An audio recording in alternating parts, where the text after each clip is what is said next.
Assalamualaikum warahmatullahi wabarakatuh. Dalam video kali ini, saya akan membahas mengenai sistem bilangan real.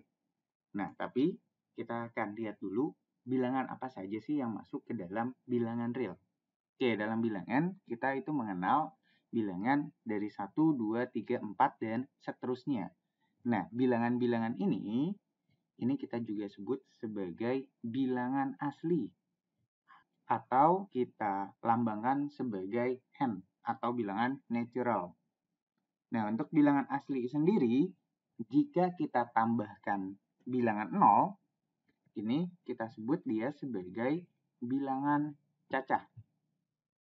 Nah, tapi kita juga mengenal dari bilangan asli, ini nilai positif, berarti kita punya nilai negatifnya. Oke, nah untuk ke semua bilangan ini yang kita sebut sebagai bilangan bulat, atau kita lambangkannya dengan Z. Nah, kemudian di mana letak bilangan prima, ganjil, genap? Ini ada di dalam bilangan bulat semua. Nah, kemudian dari bilangan bulat, kita juga mengenal bilangan-bilangan pecahan. Di mana untuk bilangan pecahan ini, biasa kita juga sebut sebagai bilangan rasional, atau bisa kita ubah dalam bentuk A per B. Tapi ingat, untuk bilangan rasional, B-nya tidak boleh sama dengan 0. Nah, untuk bilangan rasional ini bisa kita ubah juga ke dalam bentuk desimal atau bilangan pecahan campuran. Nah, tapi yang masuk ke dalam bilangan rasional itu adalah bilangan yang jika diubah ke pecahan desimal, maka angkanya berhenti di suatu bilangan. Oke, seperti 1/2 ini. 1/2 ini nilainya adalah 0,5. Dah, berhenti sampai sini. Dan juga jika dia tidak berhenti di satu bilangan, dia akan membentuk pola pengulangan. Kita punya 2/3. 2/3 ini dia akan menjadi 0,6666 dan seterusnya. Terjadi pengulangan untuk nilai 6-nya. Atau misal kita lihat untuk 13/11. 13/11 ini adalah 1,1818 dan seterusnya. Nah, untuk bilangan-bilangan ini kita juga sebut sebagai bilangan rasional atau dilambangkan dengan Q. Nah, berarti tadi kita punya suatu bilangan yang berhenti di suatu bilangan 0,5 atau terjadi pola perulangan. Nah, bagaimana jika dia tidak terjadi pola pengulangan? Nah, ini yang kita sebut sebagai bilangan irasional. Di mana saat kita buat dalam bentuk desimal, dia tidak punya pola perulangan. Nah, untuk bilangan rasional dan irasional ini, jika kita gabungkan, itu dia akan kita dapatkan himpunan bilangan real. Nah, inilah bilangan-bilangan yang masuk ke dalam bilangan real. Jadi, tidak hanya sebuah bilangan bulat atau bilangan integer, tapi juga masuk ke dalam bilangan pecahan dan juga bilangan irasional. Di mana bilangan irasional biasanya kita punya contohnya seperti V, kemudian Euler, dan lain sebagainya.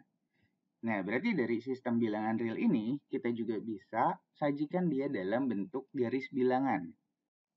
Nah, garis bilangannya ini sama. Ini nilai 0. Kalau untuk positif, dia akan bergerak ke sebelah kanan. Semakin besar nilai positifnya, dan semakin besar nilai negatifnya, sebenarnya sih nilainya semakin kecil. Dia akan bergerak ke sebelah kiri sampai dia minus tahingga. Dan untuk yang positifnya dia sampai tahingga. Nah, tapi di sini karena kita sudah mengenal bilangan real, berarti di antara 0 dan 1 ini akan terdiri dari tahingga bilangan. Tadi di 0 dan 1 ini ada misal 0,5, 0,1, atau di dalam bentuk pecahannya 1/3, 2/3, dan lain sebagainya. Oke, di sini juga ada A kedua, misal ada juga bilangan E atau bilangan Euler, dan juga kita juga punya nilai V, dan lain sebagainya. Nah, berarti di sini dalam ranah bilangan real, kita akan punya sebuah nilai yang tidak terbatas di antara 0 sampai 1. Oke, nah di sini berarti dari garis bilangannya, karena dari 0 dan 1, 1 dan kedua ini akan banyak bilangan yang ada di dalamnya. Nah, kita juga akan mengenal selang atau suatu interval. Oke, di mana untuk selang sendiri nanti ada yang kita sebut selang terbuka dan ada yang kita sebut sebagai selang tertutup. Selang terbuka itu seperti apa? Nah, misal kita punya suatu nilai X kurang dari 3. Nah, kalau dia kurang dari, ini kita sebut sebagai selang terbuka. Nah, tapi kalau kita punyanya X kurang dari atau sama dengan 3, kita sebut sebagai selang tertutup. Oke, kenapa sih? Kalau yang kurang dari itu jadi terbuka, tapi untuk kurang dari sama dengan 3 itu tertutup. Oke, sama seperti tadi. Kita punya X kurang dari 3. Berarti batasnya semua nilai yang mendekati 3 tapi bukan 3. Batasnya misal di 3,01. Ini bisa. Tapi kan tidak menutup kemungkinan dia batasnya di 3,001. Ini juga bisa. Makanya di sini batasnya masih terbuka. Tapi kalau kita punyanya X kurang dari atau sama dengan 3, oke, batasnya itu sudah pasti adalah di nilai 3. Nah, nilai 3-nya ini juga akan ikut. Oke, untuk penulisannya, untuk selang terbuka, ini biasanya kalau kita punya dua selang yang terbuka, misal di titik A dan titik B, ini kita lambangkan dengan kurung biasa. Atau untuk penulisan himpunannya, ini adalah X di mana X-nya lebih dari A atau X kurang dari A. Nah, kalau kita gambarkan dalam garis bilangan, dia bentuknya seperti ini. Oke, untuk titik A dan titik B-nya, ini dia ada lingkaran kosong. Oke, kemudian ini kita sebut sebagai selang tertutup di titik A dan di titik B.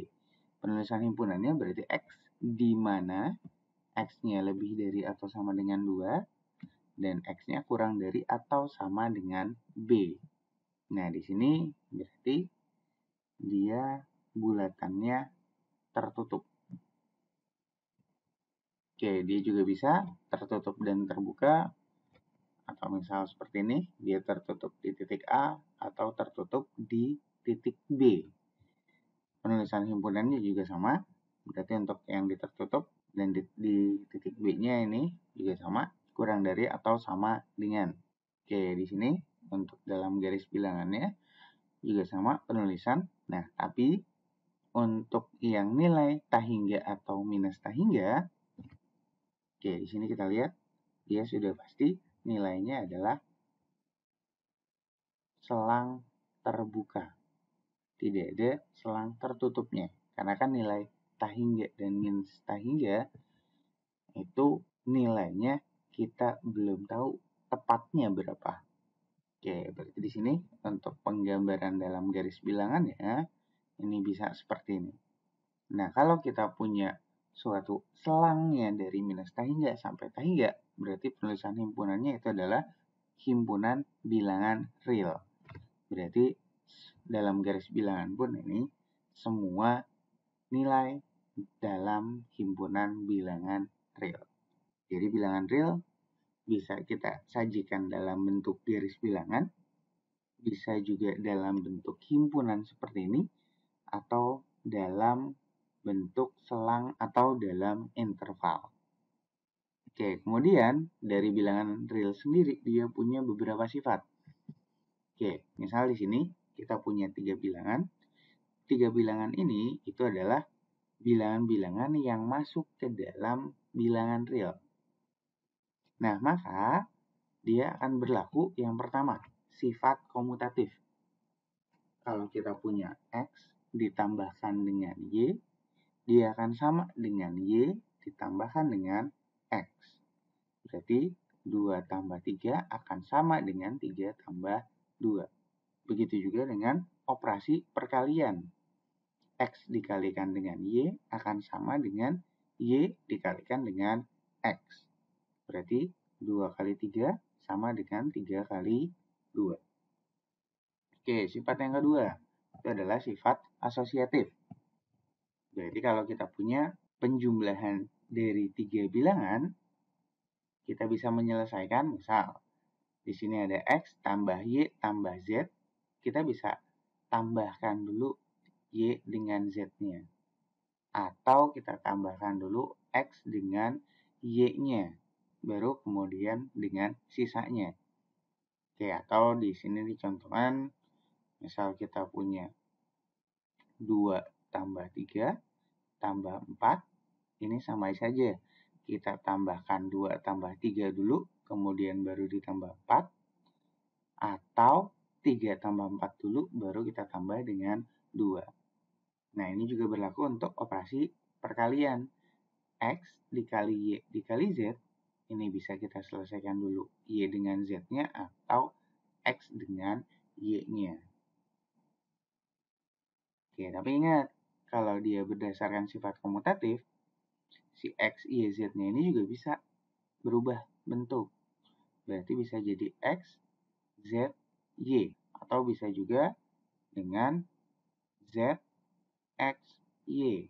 Atau Z, Y, X. Nah, di sini berarti perkaliannya pun bisa. Misal XZ dulu, atau ZX dulu, atau ZY dulu, atau YZ, dan lain sebagainya. Oke, kemudian untuk yang ketiga, itu adalah sifat distributif.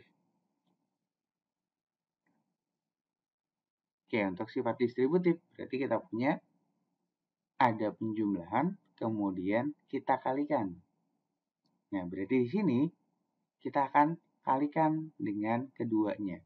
Berarti X dikali Y ditambah Z, ini akan sama dengan X dikali Y, kemudian ditambah X dikali Z. Nah, tapi dia tidak berlaku untuk X ditambah YZ. Ini tidak jadi X plus Y dikali X plus Z. Ingat, ini dia tidak sama dengan. Dia hanya berlaku untuk penjumlahan yang kemudian kita kalikan. Nah, ini dua-duanya, dua bentuk ini, karena dia sama dengan, dia bisa bolak-balik.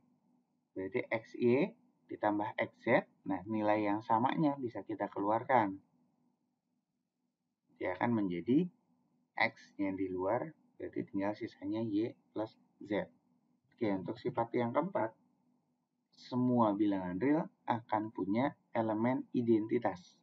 Di mana elemen identitas ini akan ada elemen identitas untuk operasi penjumlahan dan operasi perkalian.